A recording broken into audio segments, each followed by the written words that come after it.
Estamos ao vivo. Bem-vindos. Boa noite. Olá, boa noite, Lu. Boa noite, Sam. Prazer estar aqui com você hoje. Ai, o prazer é todo meu. A gente está discutindo junto aqui nesse tema tão relevante, tão pouco falado, né?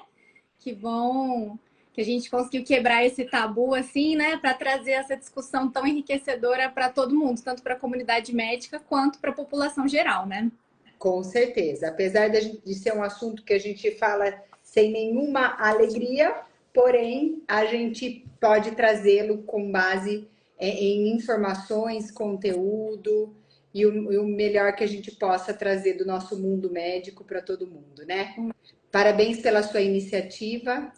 Ah, imagina, eu que agradeço pela formação que você traz pra gente, né? Vamos se apresentar para o pessoal que está chegando, que eu acho que nem todo mundo me conhece, mas te conhecer eu tenho certeza que a Até comunidade parece, é né? cardiologista. Você é muito melhor que eu nessa expressão no Instagram, Ai, viu? não. Olha, se você Mas é tá muito cardiologista e você certo. ainda não conhece a doutora Luciana Sassiloto, você está precisando se atualizar, meu querido, que essa mulher aqui é a minha diva. Ela não Ai, tem dúvida disso. Eu falo desde da minha entrevista no Incor, né, Lu? Sempre ser entrevistada, olha, eu sou eu me formada assim lembro da sua entrevista, uma graça. e eu Me sou a lembro sua bem. fã. Bom, vamos nos apresentar, né? Bom, meu nome é Sara Pini, eu sou cardiologista. Fiz lá toda a minha formação no Rio, mas atualmente estou em São Paulo fazendo meu fellow em arritmia clínica no Instituto do Coração da Faculdade de Medicina da USP, que é o INCOR, que foi onde conheci pessoalmente a Luciana Sassiloto. E a gente lida bastante com esse contexto de morte súbita em jovens, cardiopatia genética, é um ambiente muito rico para isso, a gente aprende bastante. Nós somos motivadas a fazer esse encontro com vocês pelo triste acontecimento recente do falecimento de uma menina jovem, né, que faleceu durante a prática de atividade física. Mas eu acho que esse triste caso pode trazer para a gente a oportunidade de discutir sobre o tema e orientar muitas pessoas e talvez mudar o curso da história de muitas famílias. E eu convido, então, a querida Lu, a se apresentar também para todo mundo que está entrando aí. Bom, então com certeza eu acho que a gente sempre tem uma referência, como você mencionou, né, Sara? Como é um assunto que já te interessava muito, estudar então arritmias, mas principalmente também estudar arritmias genéticas. Então é um tema que, inevitavelmente, é um tema que acaba recaindo na morte súbita dos jovens. Então, ao mesmo tempo que tem muito a se estudar no campo da genética, também é um assunto super desconfortável. E então eu comecei essa minha jornada e quando eu terminei a cardiologia, né? Então, os meus anos de cardiologia foram 2007, 2008, 2009, né? 2006, 2007 eu fiz clínica, 2008, 2009 eu fiz cardio e assim como você, depois da cardiologia, ingressei no INCOR, né? Já fiz cardiologia no INCOR, mas daí eu passei para o grupo de arritmias, onde já existiam também os entusiastas, né? No estudo da morte súbita, das arritmias genéticas. Então, assim como você, eu também tive aquelas pessoas que eu segui, com quem eu aprendi, né? Na época, os assistentes da clínica eram o doutor Darrier, que é até hoje o doutor Francisco Darrier, também conhecido por todos, que foi meu orientador de doutorado, assim que eu me apaixonei pelo tema, e a doutora Denise Achu, que como era do ambulatório, como ela faz parte do ambulatório de síncope, coordena o ambulatório de síncope, ela também tinha uma área de intersecção importante, e ambos estudaram junto na década de 90, as arritmias genéticas, começando com QT longo, síndrome de Brugada. Então, sempre esse assunto que tangenciou a morte súbita cardíaca no jovem. Também, ainda na década de 90, a cardiopatia ritmogênica de ventrículo direito vem com tudo nas descrições, tanto clínicas, que datam da década de 1993, os primeiros critérios, né? Mas é uma doença de descrição mais antiga. Então, se a gente for ver, todas essas doenças arritmogênicas, todas essas doenças que causam arritmia no jovem e podem levar à morte súbita, começaram aí na década de 90, né, a serem melhor descritas, né? Talvez a síndrome do QT longo seja mais antiga, porque foi descrita na década de 70. Então é um assunto que realmente cada um foi tendo seu exemplo a seguir, e o que foi de novo na minha era, vamos dizer assim, foi que a gente conseguiu chegar um pouquinho mais perto dos testes genéticos, que em 2010, quando eu fiz meu fellow de arritmia clínica, era ainda muito novidade, né? Apesar de já ser assistencial no mundo inteiro, ainda no Brasil era novidade. Então aí a gente teve que correr bastante atrás para aprender esse novo mundo da genética, e que hoje falar de teste genético já não é tão novidade, né? Ao mesmo tempo, também surgia na época como investigar a morte súbita em quem já faleceu, né?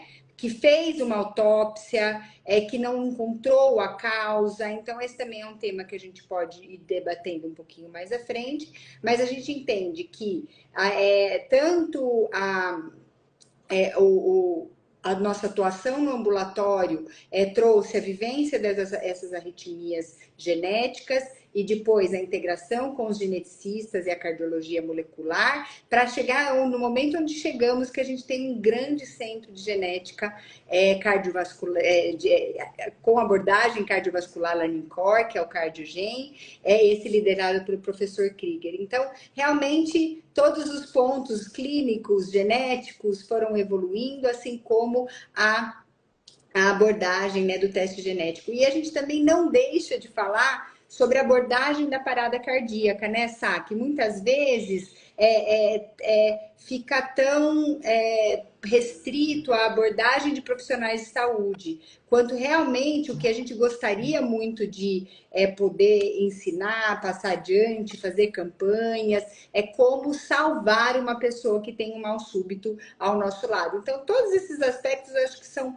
muito importantes para a gente tentar cada vez mais a conseguir tratar, e lembrar que essas doenças são tão desafiadoras que às vezes, mesmo sabendo do diagnóstico, a gente pode não conseguir o melhor tratamento, a gente busca o melhor tratamento, e a questão da evolução de cada um, a gente tenta sempre dar tudo de melhor que a medicina pode tem ao alcance, e infelizmente a gente sabe que em algumas situações ainda assim há um improviso, há um desfecho um pouco mais grave. Então, eu acho que é um assunto desafiador em todos os aspectos, por acometer jovens, por ser doenças de início de descrição e ciência recente, por ainda faltar tratamentos adequados, né, da maneira que a gente gostaria de tê-los, né? Então, às vezes a gente pega a insuficiência cardíaca,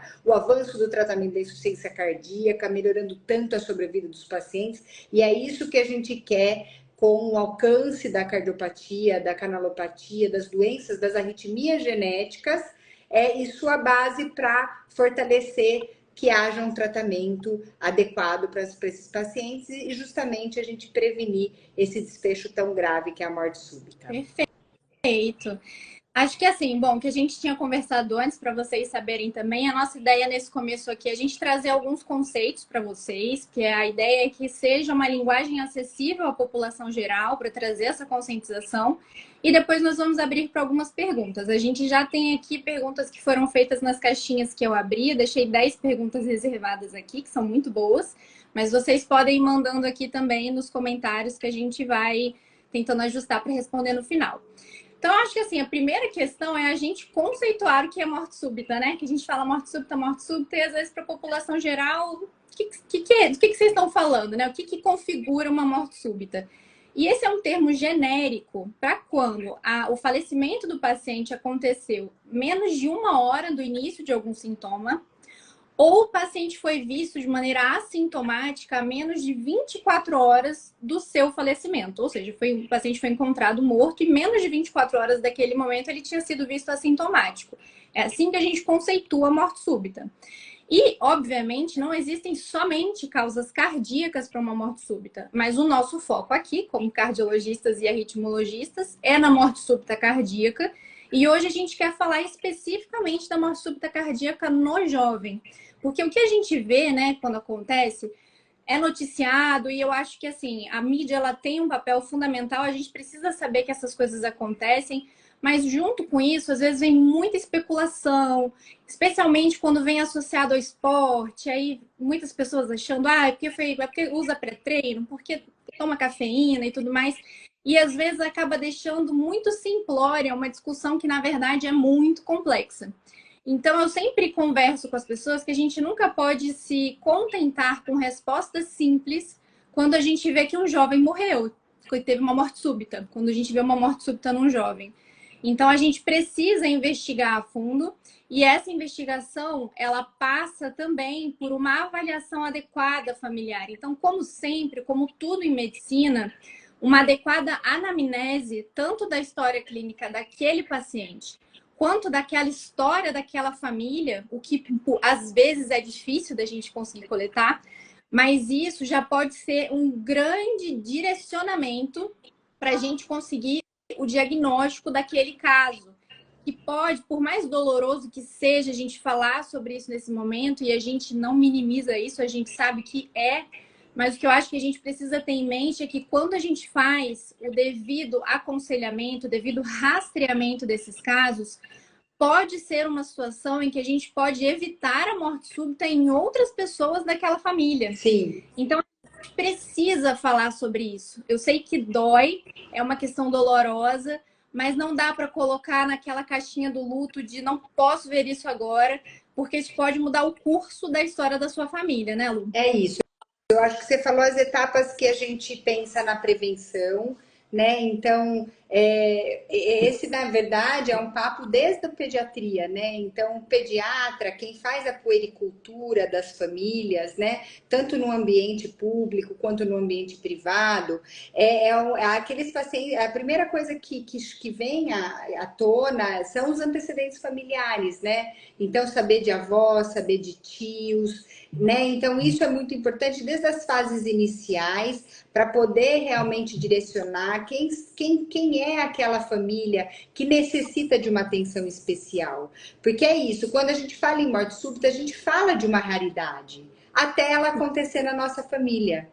Então, realmente, não é um assunto que tem que alarmar todo mundo ou que as pessoas tenham que se sentir inseguras. Eu acho que todo mundo tem mais informação hoje em dia, então é por isso que a gente até tem essa sensação de que os jovens estão morrendo mais. E estatisticamente, nessa, a gente não tem comprovação de que os jovens hoje estão morrendo mais do que há 10 anos, há 20 anos. O que tem acontecido é uma maior divulgação. E a gente realmente tem que usar essa divulgação para tentar na nossa família.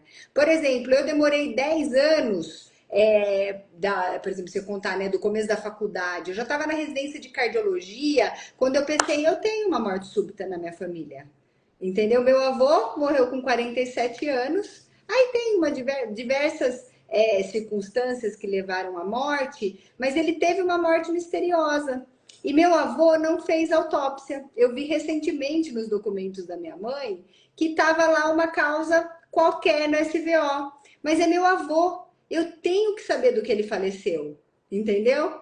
Então, claro que isso faz com que eu saiba qual que é meu eletrocardiograma, aí entra a triagem, né? Então, a morte súbita precoce nos avós, nos pais, nos tios, em irmãos, mesmo que seja em qualquer época, né? Por exemplo, a morte súbita de berço é um assunto à parte, mas também pode ser colocada no mesmo tipo de investigação. Então, começa daí. Por isso que eu sempre falo, começa da pediatria, começa da puericultura, né? Então, a atuação do cardiologista, do cardiopediatra nesse momento é super importante. E aí, com o passar dos anos, ouvir os sintomas, né? Os sintomas, a participação esportiva de maior intensidade também requer uma avaliação adequada, né? Então, quando a gente fala assim, qual a pessoa, hoje em dia, pelo menos aqui em São Paulo, a gente observa vários clubes muito competitivos, né? Então, quer dizer, se uma criança de 10, 12 anos vai fazer uma atividade física competitiva, ela tem que ser avaliada por um profissional. Não da mesma maneira em todas as faixas etárias e não da mesma maneira em todas tanto a faixa etária quanto os tipos de família. Mas de alguma maneira, juntando dados pessoais, familiares e o tipo de vida daquela criança ou daquele paciente, ele tem que ser avaliado da maneira mais adequada. Então, acho que isso também é importante a gente contextualizar em como fazer essa prevenção. E aí, o último passo que você disse, que após a ocorrência de uma tragédia, é a parte mais difícil da gente ter sangue frio de querer a causa naquele momento, porque nesse momento a gente não quer saber a causa porque aquilo não traz de volta a pessoa que a gente perdeu. Então, esse é um conceito que alguém na família tem que gerenciar, porque é nesse momento que a gente pode ir atrás de algumas causas, que é autorizando a autópsia, buscando a autópsia, tendo paciência de aguentar a autópsia, porque a autópsia atrasa as coisas realmente, ela traz aquele momento que já é tão doloroso. Só que se a gente pula essa etapa, a gente fica com uma morte súbita eternamente interrogada dentro da nossa cabeça. E isso realmente acaba pulando uma informação que pode ser necessário se aquele casal vai ter outro filho, se aquele casal tem um irmão, um sobrinho. Então é difícil dizer que para uma família a explicação ela é dispensável. Ela nunca é dispensável, né? Então, quando a gente fala de investigar a morte súbita, não é uma curiosidade científica, é uma informação importante para a família. Então, você vê que várias vezes aqui no comentário, a gente sabe dos nossos pacientes que estão assistindo aqui a gente, que estão assistindo aqui essa live e que estão comentando aqui para a gente, olha, eu vivi isso e nós não tivemos a informação adequadamente respondida, porque primeiro passo é a autópsia. E se a autópsia fica como inconclusiva? O que a gente busca hoje no Brasil são protocolos de realizar o teste genético no jovem que teve uma morte súbita inexplicada. Então, a autópsia pode terminar como laudo inconclusivo? Pode. E aí, qual é a causa mais frequente? Arritmias. E para quem está entrando agora, a gente também tem que comentar, né, Sá, que assunto arritmia é um assunto extremamente amplo. E que na maioria das vezes vão ser arritmias benignas ou de fácil manejo. A gente está aqui hoje falando de arritmia grave em jovem, que é um fenômeno raro.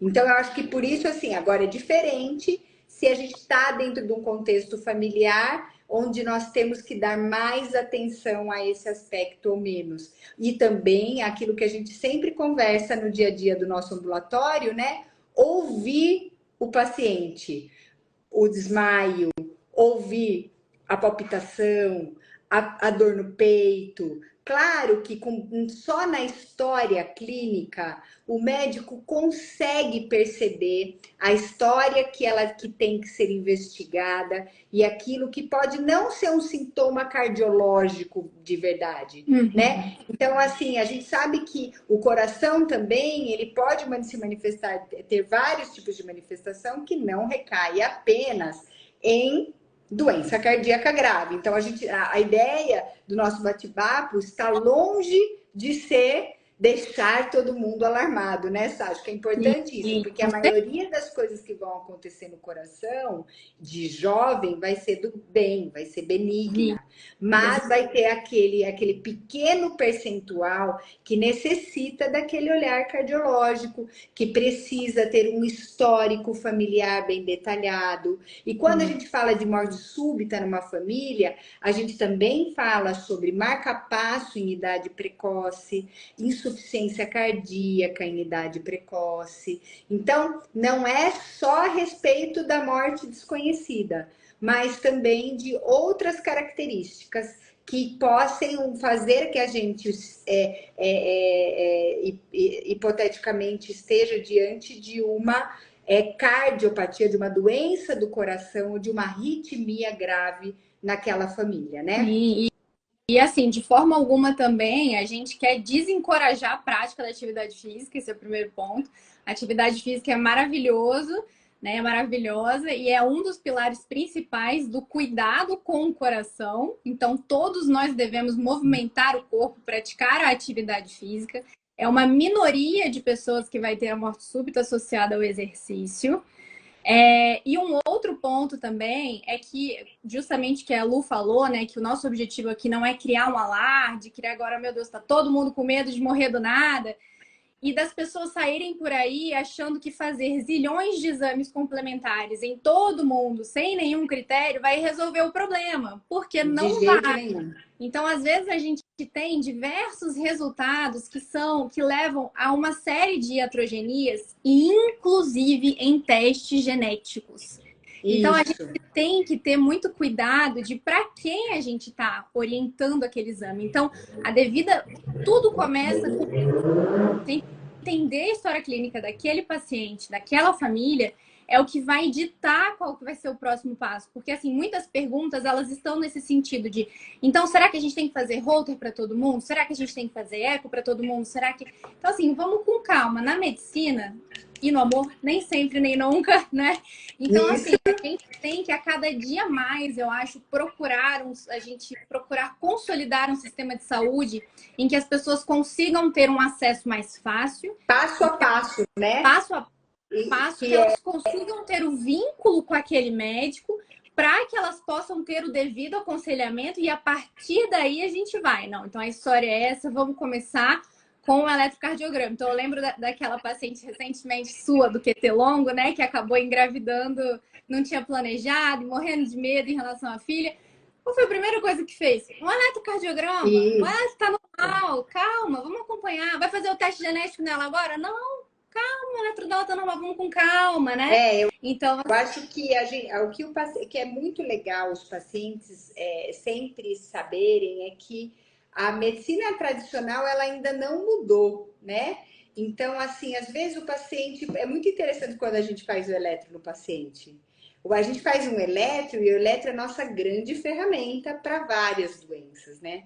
Então, acho que muitos pacientes mal sabem o poder do eletro. E aí, quando a gente dá muita importância ao eletro, o paciente fala, mas é só isso? Né?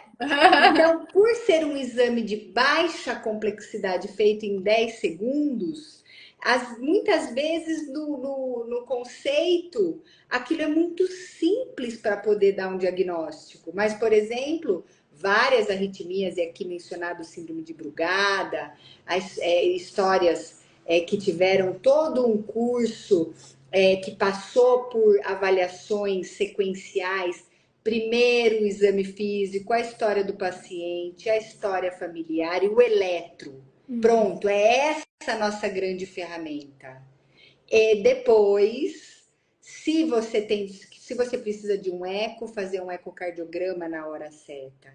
E se você precisar de uma ressonância, a ressonância na hora certa. E se precisar do teste genético, o teste genético na hora certa.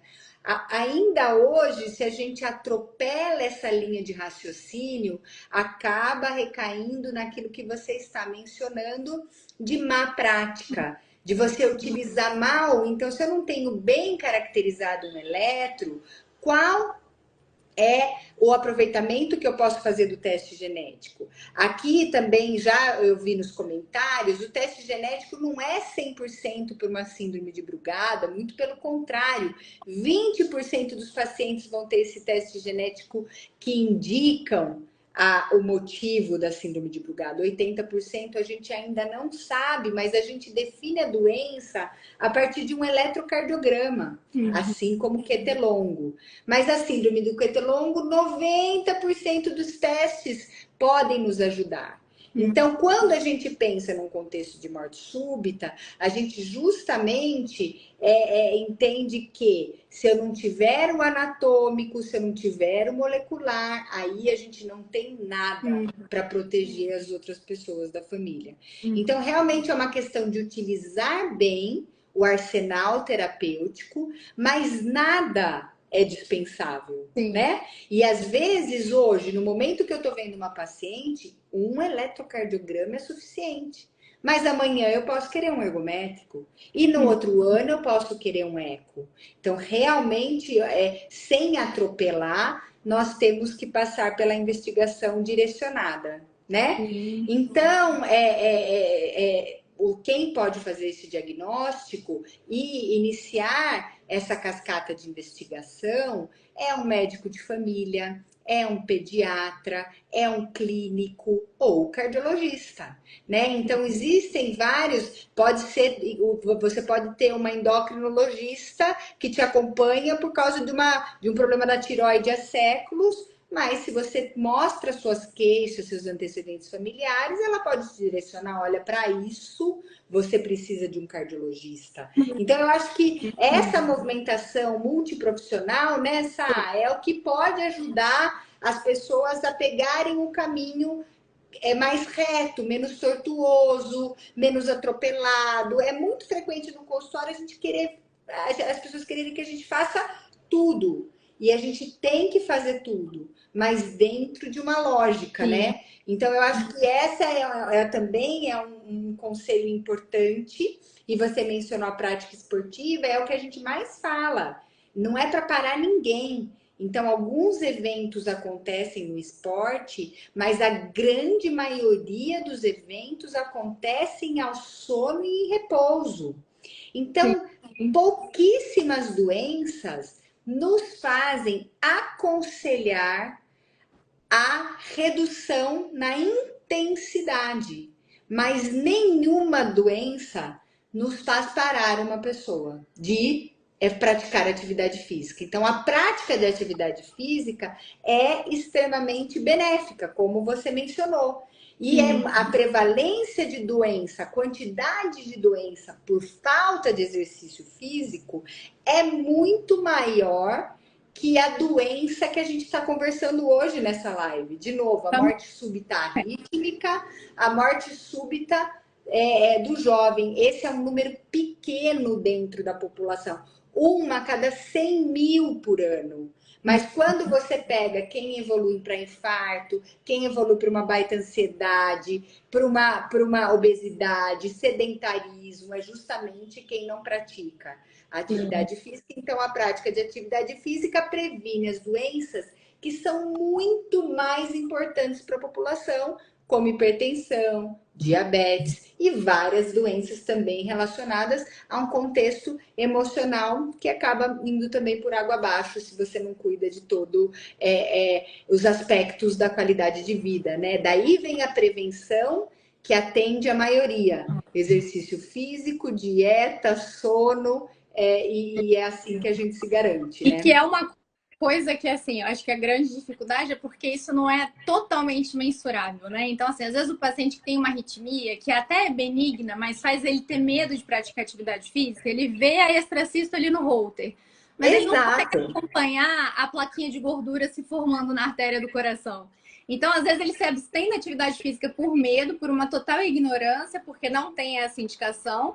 E ele está se privando do principal fator protetor ao coração dele, né? Exatamente. Então, eu acho que isso tem que sempre ser muito conversada entre médicos e entre entre a família, esse compartilhamento de decisões, né? O paciente, eu costumo ter muito essa conversa no nosso ambulatório, lá do INCOR, no meu consultório, dizendo, olha, você não consegue deixar uma criança parada. Sim. Você pode aconselhar a família a não colocar no esporte competitivo. Sim. Ó, não estimula seu filho a ser competitivo, porque esse tipo de doença que ele tem pode piorar com a exposição do exercício competitivo. Sim. Mas não é legal a gente tirar ele da escola, tirar ele do esporte da escola, do movimento, do social, porque senão a gente coloca ele nas telas.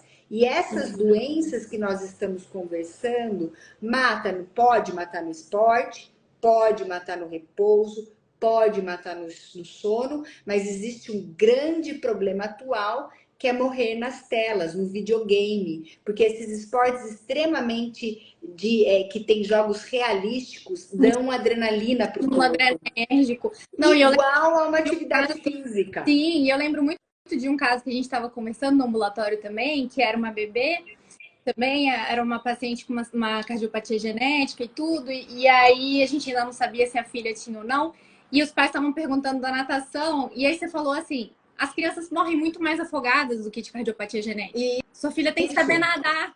Seu filho tem que saber nadar, exatamente. Tem que saber nadar. Então, assim, é claro que você não vai botar ele para fazer uma competição para ele estar nas próximas Olimpíadas, mas o menino tem que saber nadar.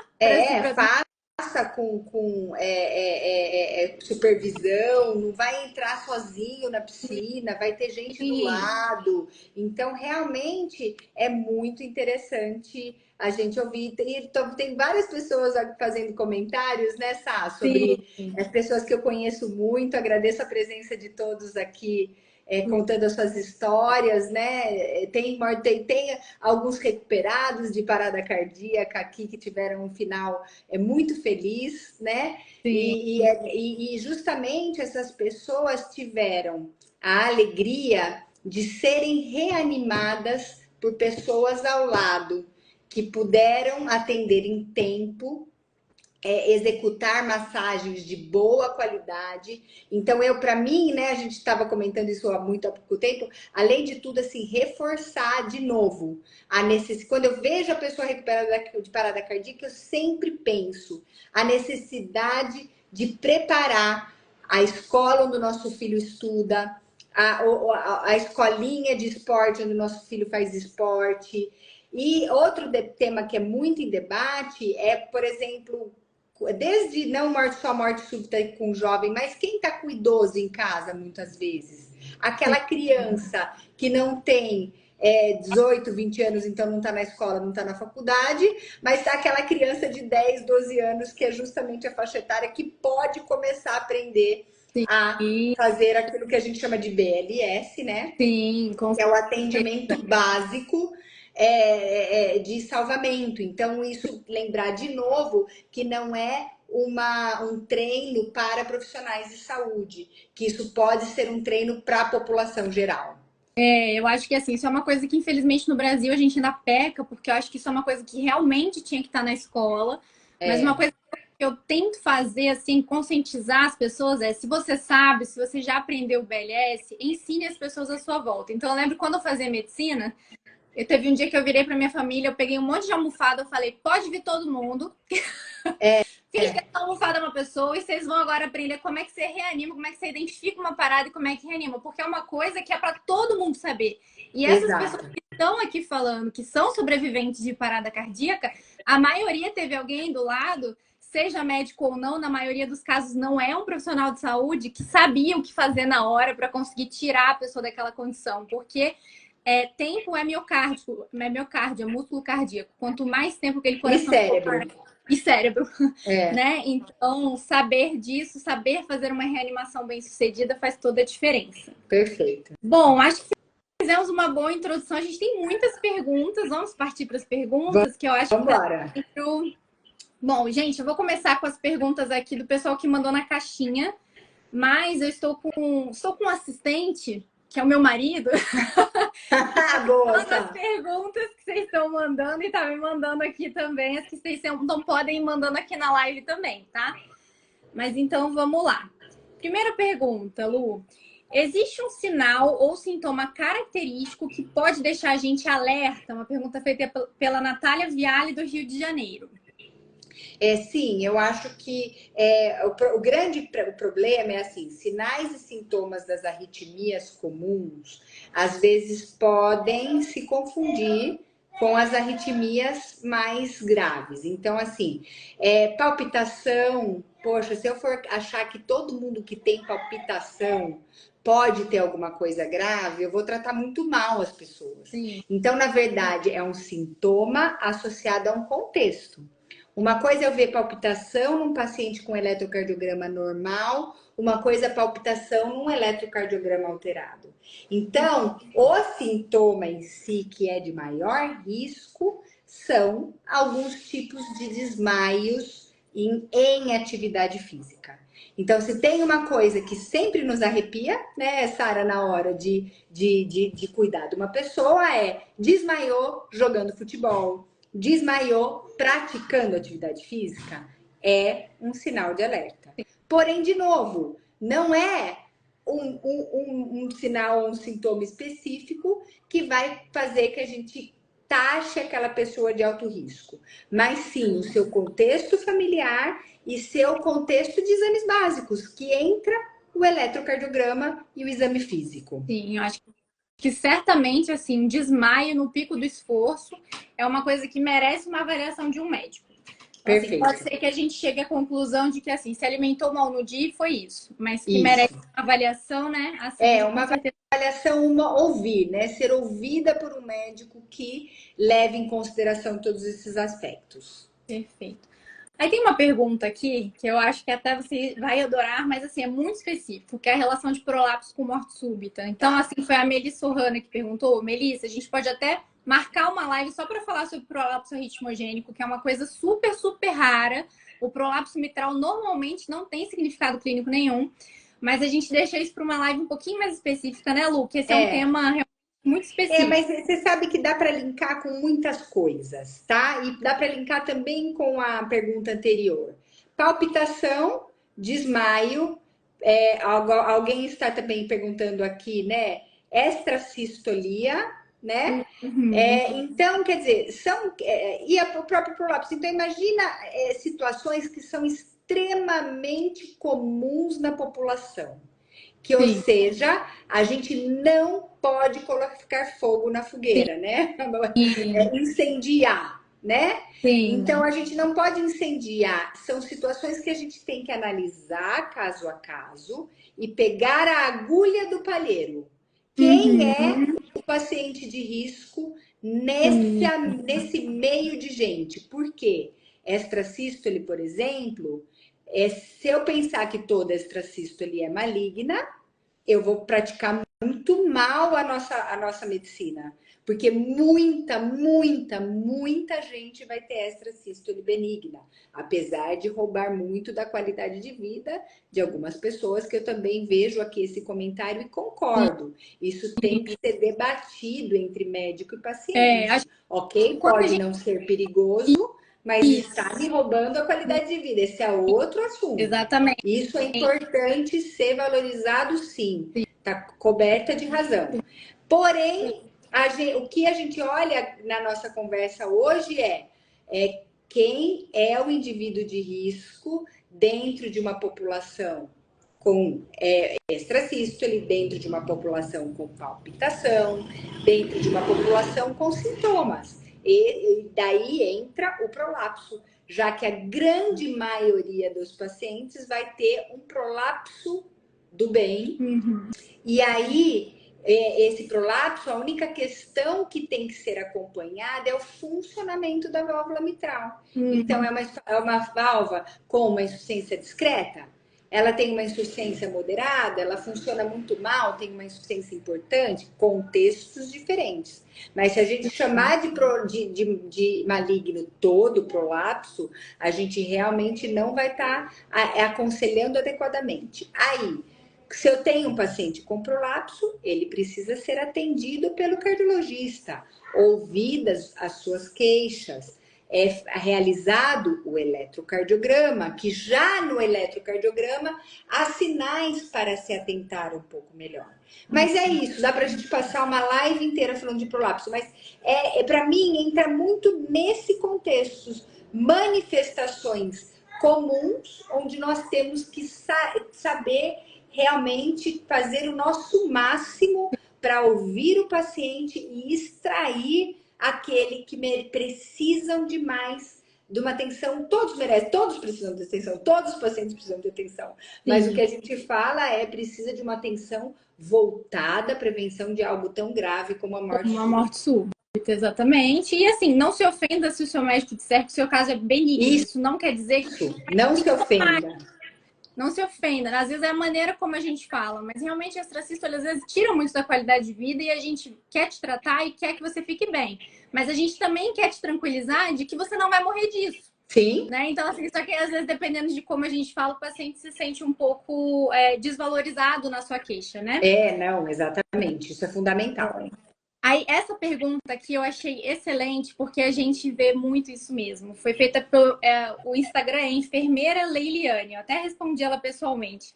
Como fazer para que o médico realmente leve a sério os sintomas de patologias em jovens? Eu achei perfeito. E, assim, a gente vê muito em jovens, e especialmente em pacientes mulheres jovens, né, Lu? Sim. Vê muitos casos. A gente viu recentemente uma paciente com uma cardiopatia grave que já tinha alterações no eletro há pelo menos 5 anos, alterações em teste ergométrico, sintomas no pico do esforço, e foi tratada por mais de 1 ano como ansiedade, até o momento em que ela faz uma taquicardia ventricular instável, e aí a gente faz o diagnóstico de uma cardiopatia genética. Então, isso sim é uma questão. Mas pode comentar. Você sabe, eu acho que aí é uma questão assim de realmente a gente, de novo, né? Como muita gente vai se enquadrar dentro da cardiopatia, da arritmia do coração normal, porque quando a gente quer dizer a arritmia do bem, a gente quer dizer a arritmia do coração normal, né? Aí daí, isso já é uma coisa que gera um tilt na cabeça das pessoas. Como assim arritmia do coração? O que é coração normal, arritmia? Realmente, como você mencionou, tem gente que fica ofendido. Mas o que a gente aprende nessas arritmias, nessas cardiopatias como a que você mencionou? Pode acontecer dos exames serem normais.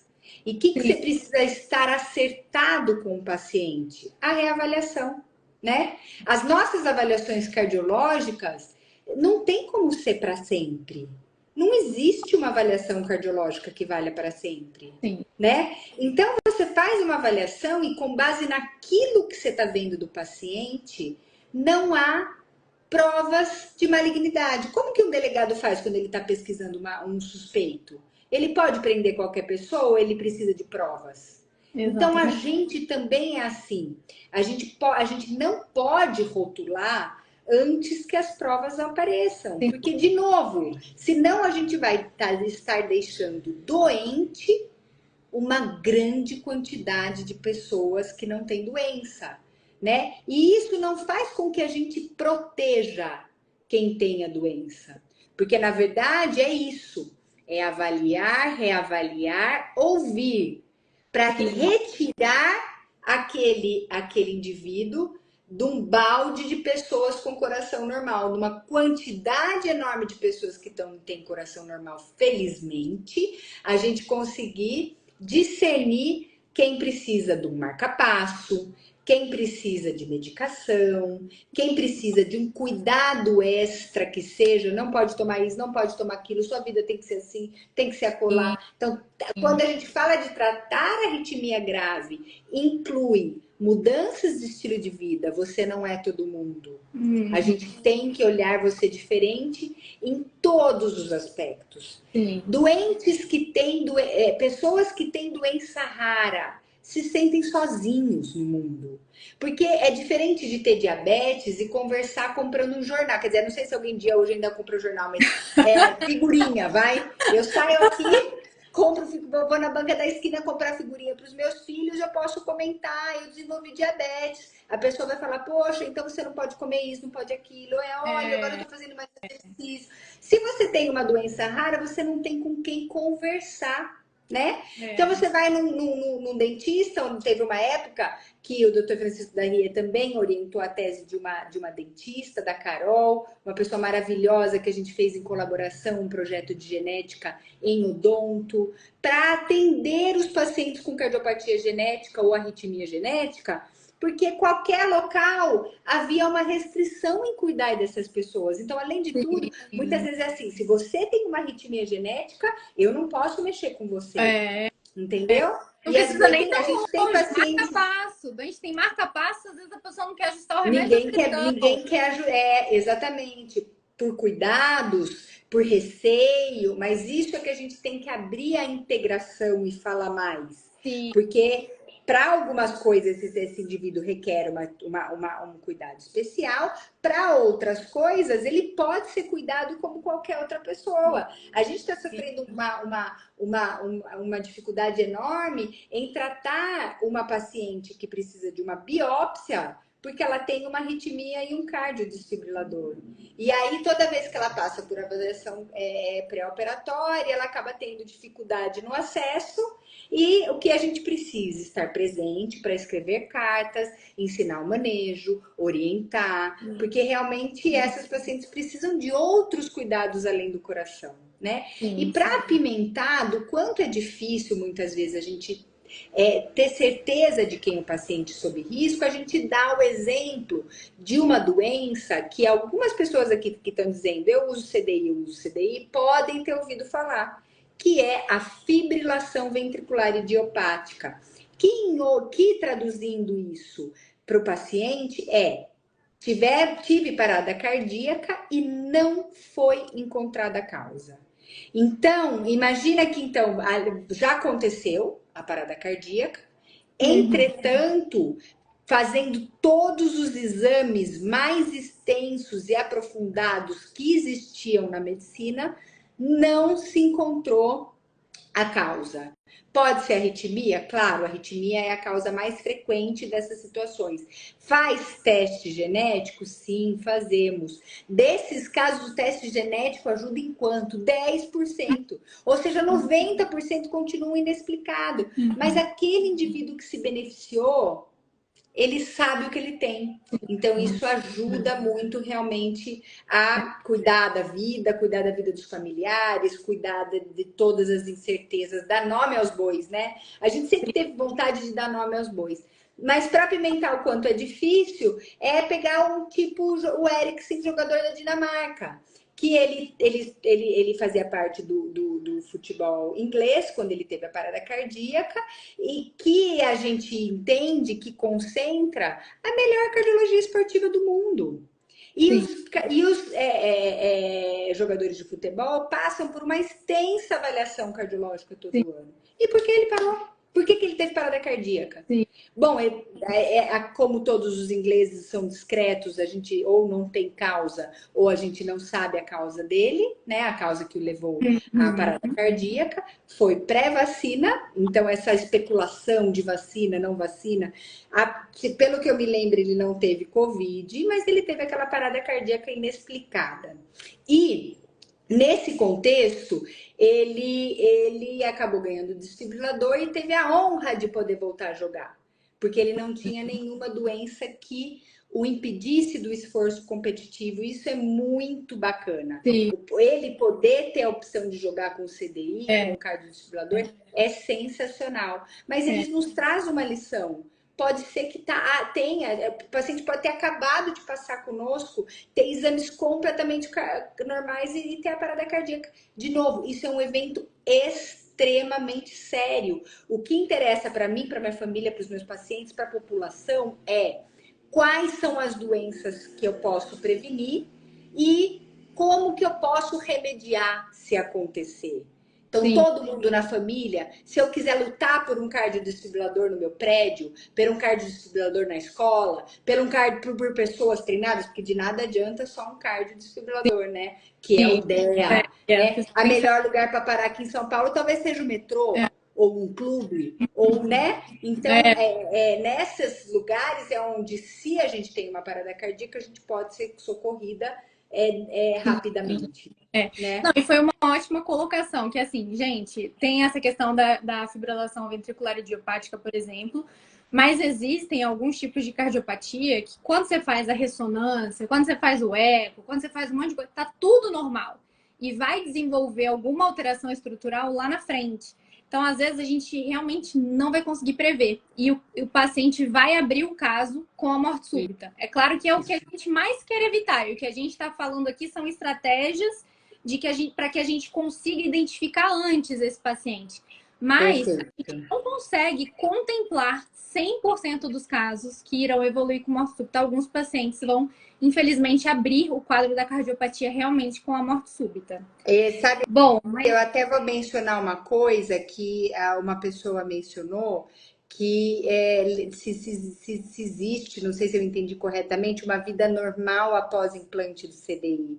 Acho que isso nós duas podemos falar, né, Sara? Claro, que a gente jamais vai questionar a importância emocional disso dentro da família, o estresse e a necessidade de um acompanhamento psicológico pelo estresse pós-traumático, né? Então, de jeito nenhum é fácil encarar essa situação, né? A gente fala de uma maneira como se fosse fácil, não é. Não. De jeito nenhum é fácil.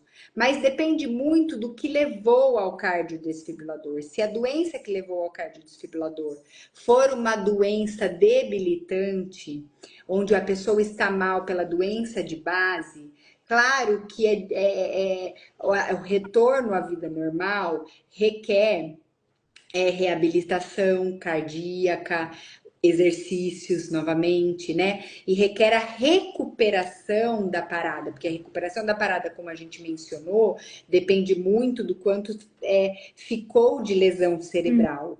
A gente está botando um contexto de uma parada cardíaca num jovem que também pode evoluir com sequelas graves, e isso trazer uma qualidade de vida muito ruim, mas os jovens também podem evoluir como se nada tivesse acontecido e sim um estresse pós-traumático fica. E o que eu sempre converso com os nossos pacientes, né, Sá? Procure apoio psicológico. Todos esses pacientes que sofrem um grande trauma como esse, ou mesmo dentro da família, é uma coisa muito intensa, é uma coisa muito forte. Muito. E é necessário um acompanhamento psicológico para esse tipo de estresse. Né? Não é só celebrar a vida porque eu sobrevivi. Isso é fácil dizer, né?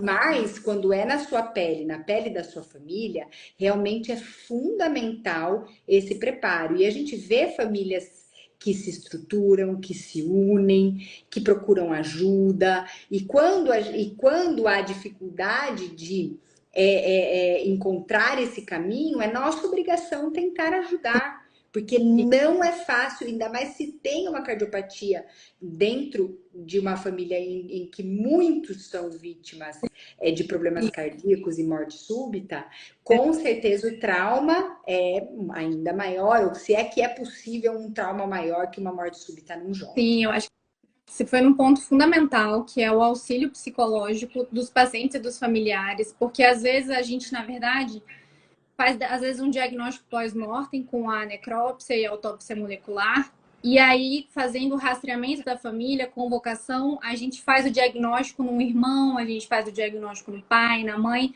Então, o efeito psicológico naquela pessoa de saber, meu filho morreu disso, meu irmão morreu disso e eu sou portador desse gene, isso é uma coisa muito séria.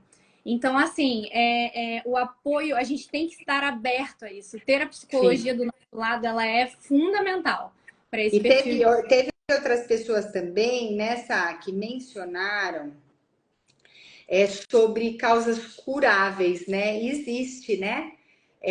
Um dos exemplos que a gente mais fala é a síndrome de Wolff-Parkinson-White. Perguntaram se já vou até, porque eu acho que a gente está no tempo da live, vou passar. Teve uma pergunta que foi se a ablação é capaz de curar uma arritmia que pode causar morte súbita. Vou te dar essa pergunta. Isso, perfeito. Então, por exemplo, de novo voltando no assunto prolapso, voltando no assunto extrasístole, voltando no assunto, sim, coisas comuns e que podem lá no seu 1% ter um risco. Essa é a síndrome de Wolff, né? O que a gente vê? A maioria não vai dar nada, vai ter ataque cardíaco. Por exemplo, uma pessoa aqui falou de taquicardia de 235, pode ser Wolff? Pode ser Wolff. Ablação cura. Então, é um presente quando a gente vê que a gente pode curar alguma coisa. Agora, claro que tudo tem seu risco, mas a gente considera que a ablação é um procedimento de muito baixo risco. Então, para paciente que tem não é todo Wolff que cursa com esse risco, existem características, de novo, ao nosso santo eletro, o exame que o paciente não valoriza e a gente ama. O eletro pode nos dizer quem é o paciente que a gente tem que direcionar para essa cura, oferecer a ablação, que pode então ser curativo, porque o CDI é remediar. O CDI é ir atrás de um prejuízo. Enquanto que, quando a gente indica o CDI pós uma parada cardíaca, algumas vezes o CDI também é preventivo. Ou seja, quando vem pré-diagnóstico de uma parada, né? Então, a gente usa por prevenção. Mas aquilo que poderia ser curativo, para mim, o melhor exemplo dentro desse nosso papo é a ablação da síndrome de Wolff, que é quando a gente nasce com um fiozinho a mais no coração, essa é a maneira que a gente gosta de explicar, que isso pode causar os circuitos rápidos, que na maioria das vezes, apesar de ser 200, 220, são circuitos benignos, mas que esse pequeno percentual pode ter um curso maligno, e é por isso que a gente fala, em caso de Wolff, é melhor ablacionar, exceto algumas outras situações. Claro, o Wolff que nunca teve nada, que tem mais de 40 anos, que vem e volta, é um Wolff já capenga, a gente brinca, né? Aquele Wolff capenga, muitas vezes a gente opta por não ablacionar, mas se há risco, a ablação pode ser o melhor caminho. Muito seguro e quase 100% de cura dos pacientes. Então, assim, é muito gostoso a gente ver isso, porque você vê a mudança do eletro exatamente no momento da ablação. Pode recorrer, mas o índice de sucesso dá gosto. Sim. E assim, pra gente finalizar, que eu acho que é 1 hora mesmo. Ai, que pena, né? Passou tão rápido. Passa muito rápido. Ai, queria mais tempo da gente conversando aqui, foi tão gostoso. Mas eu vou deixar essa pergunta aqui para o final, que assim foi feita várias vezes aqui ao longo da live também. É uma notícia que não é verdadeira, que ainda infelizmente disseminada. Então vamos reservar esses últimos minutinhos para falar sobre isso. Luiz Luz mandou a pergunta: as vacinas do Covid têm alguma relação com os acontecimentos de morte súbita em pacientes jovens? De novo, né? O que todo aquele material que a gente estuda, que a gente analisa, a gente não pode afirmar que a vacina tem essa relação com morte súbita. Até porque os casos de inflamação miocárdica, a maioria das vezes, foram casos leves e sem repercussão maiores. Então, o que a gente realmente almejava com tudo isso era sair daquele momento tenso que foi a pandemia, que na época, com Covid, naquela primeira fase, muitos pacientes evoluíram com miocardite, mesmo pré-vacina. Então, a miocardite ela pode ser causa de morte súbita, muito mais do que a miocardite causada pela vacina, que comprovadamente a maior parte dos casos foram casos leves. A gente não pode falar por todos, né, Sá? Porque, infelizmente, pode ter um ou outro que tenha tido um curso ruim da vacina, um caso publicado, poucos casos publicados, o que a gente vê vacinas também, como né? outras vacinas a vida toda. Então, a mensagem de novo, a gente nunca pode dizer sempre nem nunca, mas em relação a números, não há um aumento de morte súbita em jovens pós-vacina. O que há é, a gente não tem realmente esses dados para comprovar o que se espalha por aí. O que a gente pode dizer é que há um aumento realmente na conscientização, na divulgação. O que nós achamos, todas nós, né? Todos nós, que quando bem informado, bem aproveitado, bem utilizado, deve servir para propostas na escola, propostas no condomínio, treinamento das pessoas, falar disso, diagnosticar e tentar que essa prevenção realmente evite essas tragédias que a gente ouve por aí e lembrar que, infelizmente, por mais que passemos por avaliação cardiológica, um ou outro caso pode ainda acontecer num contexto de coração normal. Sim, e gente, de mensagem final, assim, né? Eu sei que é doloroso falar sobre isso, mas sempre lembrar que uma morte súbita inexplicável é considerar sim a necrópsia e a autópsia molecular para poder ter o diagnóstico dessa morte súbita, porque isso pode mudar o curso da sua família. Então, perfeito. É doloroso, mas é um assunto que a gente precisa falar sobre isso. É isso mesmo. Lu, muito Contem com a obrigada. gente, né? Contem com a gente.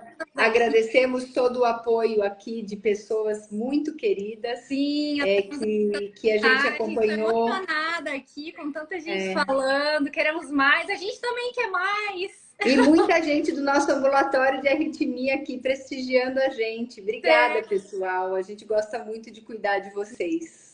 Muito obrigada, gente. Vamos marcar mais uma, né, Lu? Depois dessa, com certeza. Sai mais um tema. Muito obrigada. Boa noite, abraço a todos. Boa noite a todos, um abraço. Obrigada, tchau, Lu. Tchau. Um beijo. Obrigada, Sá. Tchau.